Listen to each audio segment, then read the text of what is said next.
పాత పెన్షన్ విధానం పునరుద్ధరించాలని, ఓపీఎస్ రద్దు చేయాలని డిమాండ్ చేస్తూ జేఏసీ ఆధ్వర్యంలో మెదక్ జిల్లా సంయుక్త కలెక్టర్ కార్యాలయంలో సోమవారం మధ్యాహ్నం భోజన విరామ సమయంలో ఉద్యోగ ఉపాధ్యాయుల ఆధ్వర్యంలో ధర్నా నిర్వహించారు. ఈ సందర్భంగా జేఏసీ చైర్మన్ నరేందర్ మాట్లాడుతూ, తెలంగాణ రాష్ట్రంలోని అన్ని వర్గాల రాష్ట్ర ప్రభుత్వ ఉద్యోగులు ఆ విద్రోహ దినానికి నిరసనగా తెలంగాణ రాష్ట్రంలోని అన్ని జిల్లాల కలెక్టరేట్ల వద్ద నిరసన కార్యక్రమాలు, అదేవిధంగా తదనంతరం మధ్యాహ్నం 3 గంటల తర్వాత హైదరాబాద్లోని బాగ్లింగంపల్లిలో గల ఆర్టీసీ కళ్యాణ మండపంలో తెలంగాణ ఉద్యోగ జేఏసీ ఆధ్వర్యంలో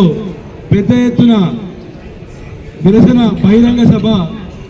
నిర్వహించిన సంగతి మీ అందరికీ తెలుసు. దాంట్లో భాగంగానే ఈరోజు మెదక్ జిల్లా కలెక్టరేట్లో నూతన పెన్షన్ విధానానికి వ్యతిరేకంగా పాత పెన్షన్ విధానాన్ని అమలుపరచాలనేటువంటి ఉద్దేశంతో, అదేవిధంగా మెదక్ జిల్లాను చార్మార్ జోన్లో కలపాలి, రాజన్న జోన్ నుంచి విడదీసి చార్మార్ జోన్లో కలపాలని చెప్పి అన్ని వర్గాల మెదక్ జిల్లా ఉద్యోగులు, ఉపాధ్యాయులు, కార్మికులు, పెన్షనర్స్ ప్రతి ఒక్కరు కూడా ఈరోజు భోజన విరామ సమయంలో నిరసన కార్యక్రమం చేపట్టడం జరుగుతూ ఉంది. ఈ యొక్క కార్యక్రమానికి నాతో పాటు విచ్చేసినటువంటి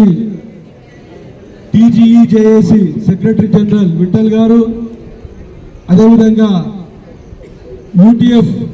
కార్యదర్శి శ్రీనివాస్ గారు, ఎస్టీయూ జిల్లా అధ్యక్షులు రాజగోపాల్ గౌడ్ గారు, అదేవిధంగా ప్రెస్ అధ్యక్షులు మహేందర్ గౌడ్ గారు, వారి కార్యదర్శి చరణ్ గారు, అదేవిధంగా మా టీఎన్జీఓల జిల్లా కార్యదర్శి రాజ్ కుమార్, మా